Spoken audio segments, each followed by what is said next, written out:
नमस्कार, बिहार संवाददाता देख रहे हैं आप और मैं हूं आपके साथ साक्षी। और आज हम बात करेंगे चाचा भतीजे के ऊपर कि जहां एक तरफ बिहार में चाचा भतीजा मिलकर बिहार की सत्ता संभाल रहे, तो वहीं महाराष्ट्र में एनसीपी में टूट हो चुकी है, जहां चाचा भतीजे अलग अलग हो गए हैं। इसी पर आज चर्चा करने के लिए हमारे साथ हमारे वरिष्ठ पत्रकार मनोज चतुर्वेदी जी मौजूद है। तो इनसे पूछेंगे, सर इसका कारण क्या है जो एनसीपी में ये बड़ी टूट हुई है और अजीत पवार शरद पवार अलग अलग हो चुके हैं? देखिए साक्षी, सबसे बड़ी बात तो ये है कि आपको याद होगा, यदि हम थोड़ा सा और अभी 4 साल पीछे चलें तो याद होगा आपको कि यही अजीत पवार जो हैं, जिस समय भाजपा के मुख्यमंत्री बन रहे थे, उनके साथ उप मुख्यमंत्री की उन्होंने शपथ ली थी और दूसरे दिन ही फिर अपने चाचा शरद पवार के खेमे में वापस चले गए थे और फिर वहाँ पे कांग्रेस और महागठबंधन की सरकार बनी।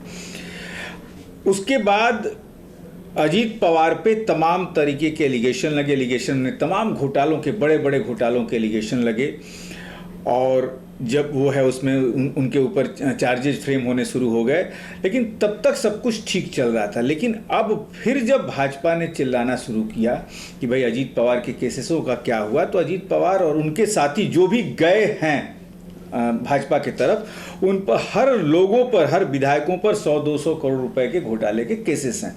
अजीत पवार अपने को बचाने के लिए भाजपा के साथ गए हैं। जैसा कि आप सुन भी रही हैं कि भाजपा में जो जाता है वो धुल जाता है, साफ सुथरा हो जाता है।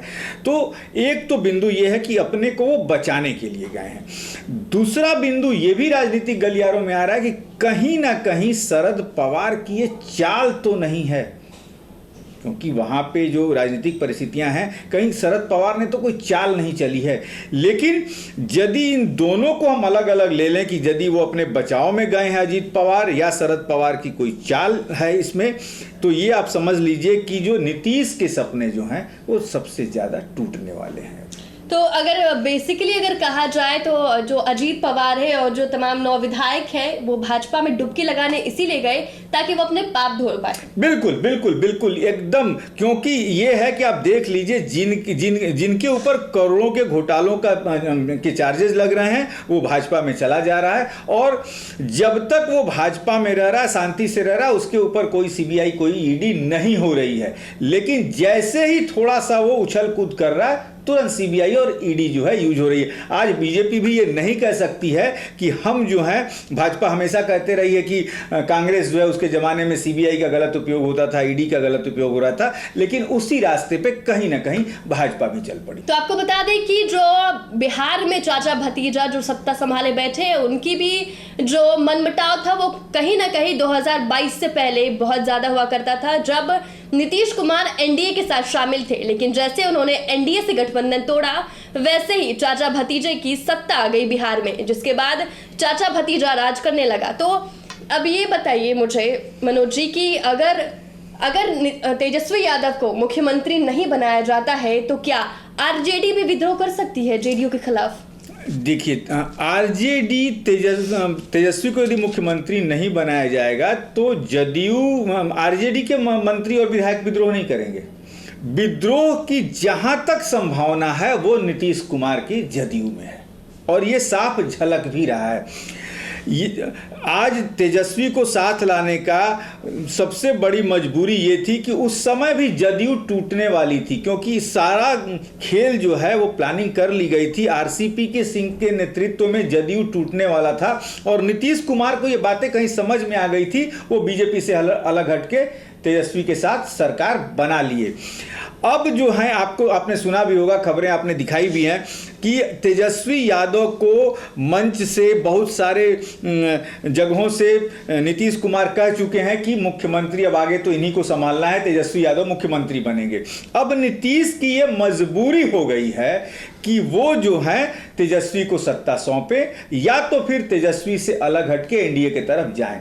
वो नीतीश कुमार की हालत आज वो सांप और छुछुंदर वाली हो गई है कि निगलेंगे, यदि खाएंगे तो अंधे होंगे और खाएंगे तो मरेंगे, निगलेंगे तो अंधे होंगे। ये हो गई है परिस्थिति साक्षी। और दूसरी सबसे बड़ी चीज है जो खबरें आ रही हैं कि नीतीश कुमार ये चाहते हैं कि तेजस्वी यादव को इस्तीफा दे देना पड़े और ये कहीं ना कहीं खेल शुरू हो चुका है। सीबीआई ने तेजस्वी यादव के ऊपर चार्जेस फ्रेम कर दिए हैं और चार्जशीट पेश कर दिया है। अब चार्जशीट पेश हो गई है तो कोर्ट निश्चित तौर पर कोई ना कोई सजा सुनाएगा, तेजस्वी यादव को इस्तीफा देना पड़ेगा और नीतीश इसी खेल का जो है वो इंतजार कर रहे हैं कि तेजस्वी यादव को या तो इस्तीफा दे दें या अरेस्ट हो जाएं, जिसके कारण उनका जदयू बच जाएगा। तो ये कहीं ना कहीं नीतीश कुमार को क्या इस बात का अफसोस हो रहा है कि अगर वो एनडीए से गठबंधन नहीं तोड़ते तो आज जो तेजस्वी यादव मुख्यमंत्री के दावेदार नजर आ रहे हैं, आज वो दावेदार नहीं होते मुख्यमंत्री के? बिल्कुल ये उनको ये अफसोस हो रहा है। लेकिन और क्या भविष्य में वो एनडीए की तरफ अपना झुकाव करेंगे? जहां तक राजनीतिक गलियारों से खबरें आ रही हैं और एक तरह से कह लीजिए कि गृह मंत्री अमित शाह के एक बहुत ही विश्वास पात्र जो हैं और युवा नेता भाजपा के हैं, नॉर्थ ईस्ट की कमान संभाल के नॉर्थ ईस्ट में विजय दिलाई भाजपा को, ऋतुराज सिन्हा का एक बयान आया है कि बहुत जल्द जो है नीतीश कुमार एनडीए में शामिल होंगे और ये जो एनडीए में शामिल करने का जो ब्रिज का जो काम कर रहे हैं वो नीतीश कुमार के ही पार्टी के जो हैं राज्यसभा के उपाध्यक्ष हैं हरिवंश, वो क्योंकि जदयू के ही वो राज्यसभा के एमपी हैं, वो काम कर रहे हैं और हो सकता है कि नीतीश, जैसी की खबरें आ रही हैं कि लोकसभा चुनाव के साथ ही बिहार का विधानसभा चुनाव कराने की कोशिश करेंगे। अब लेकिन देखना यह है कि यदि नीतीश एनडीए की तरफ जाते हैं या नहीं भी जाते हैं तो क्या कुछ परिस्थितियां बदलेंगी। अब 2-4 दिन में बिहार में बड़ा क्लियर होने वाला है। लगातार गृह मंत्री अमित शाह बिहार दौरे पर आ रहे हैं और वो हमेशा कहते आ रहे हैं कि अब नीतीश कुमार के लिए एनडीए का दरवाजा बंद हो चुका है। तो क्या ऐसे में अगर नीतीश कुमार जाना चाहते हैं एनडीए में तो क्या जो एनडीए है वो कहीं ना कहीं स्वीकार करेगी नीतीश कुमार को? देखिए, मैंने एक बात आप समझ लीजिए साक्षी कि मैंने एक तरह से युद्ध और राजनीति में कुछ भी जायज है, चाहे भाजपा हो, जदयू हो, आरजेडी हो, उनको जहां अपना फायदा दिखेगा वहां जाएंगे। नीतीश कुमार को यदि एनडीए में जाते हैं और भाजपा स्वीकार नहीं करती है तो उसका सबसे बड़ा कारण होगा कि बिहार के लोगों को भाजपा ने आश्वस्त कर दिया कि भाई अब नीतीश हमारे साथ नहीं आ सकते।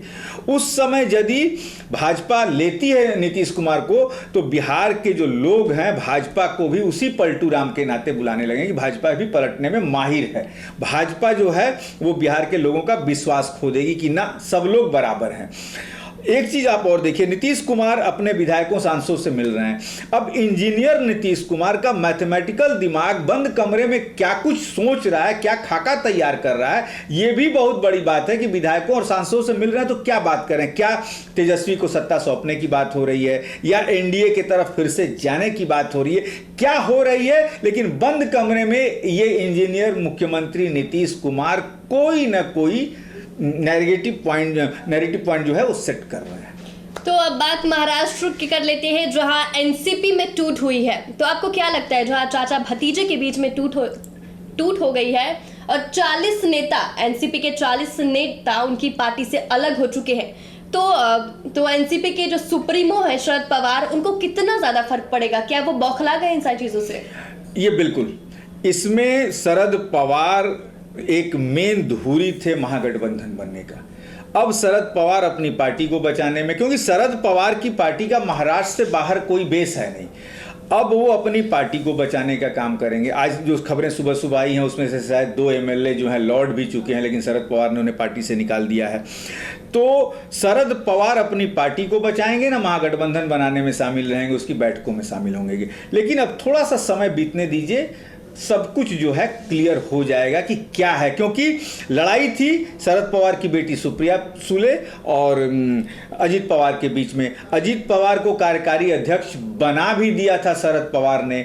जब महागठबंधन की बैठक हुई तो सुप्रिया सुले के साथ आए थे शरद पवार पटना में, यानी कि सुप्रिया सुले को केंद्र की राजनीति के तरफ लेके जा रहे थे शरद पवार, और अजीत पवार पर एक तरह से उन्होंने छोड़ दिया था कि राज्य की राजनीति करो। तो अजीत पवार ने राज्य की राजनीति अपनी कर दी है।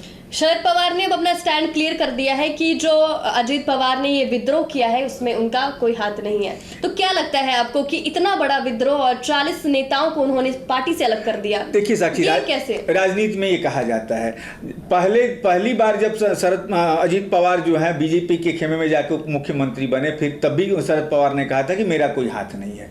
आज भी जाके बने उप मुख्यमंत्री कह रहे हैं कि कोई मेरा हाथ नहीं है। तो ये कहने की बात है, जनता को दिखाने। तो क्या लगता है आपको भविष्य में शरद पवार भाजपा से जाकर मिल सकते हैं?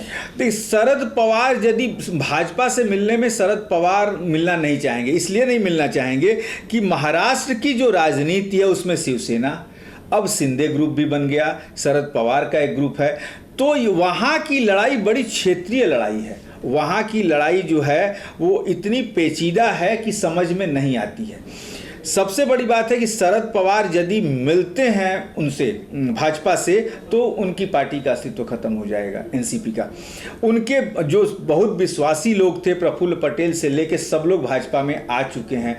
शरद पवार अब ये सोच रहे हैं कि पार्टी को बचाया कैसे जाए, क्योंकि केंद्र की राजनीति कर चुके हैं शरद पवार, पार्टी को कैसे बचाना है, इसी पे शरद पवार का मंथन चल रहा है। और ये चाचा भतीजे की राजनीति सिर्फ महाराष्ट्र में ही नहीं है, बिहार में भी आपने देखा है, पशुपति पारस और चिराग के बीच चल रही है, और एक चाचा भतीजे मिलके बिहार का राज्य भी चला रहे हैं। तो अभी हम आपको बता रहे थे महाराष्ट्र में जो एनसीपी की टूट हुई है उसका बिहार पर क्या असर पड़ा है। अब देखना ये होगा कि एनसीपी सुप्रीमो शरद पवार अपनी पार्टी को किस तरह से बचा सकते हैं, और बिहार में जो है चाचा भतीजे की सरकार किस तरह से तेजस्वी यादव अपना हक लेंगे। क्या नीतीश कुमार जानबूझकर तेजस्वी यादव को मुख्यमंत्री पद नहीं देना चाह रहे, ये तो भविष्य तय करेगा। फिलहाल आप जुड़े रहे बिहार संवाददाता के साथ।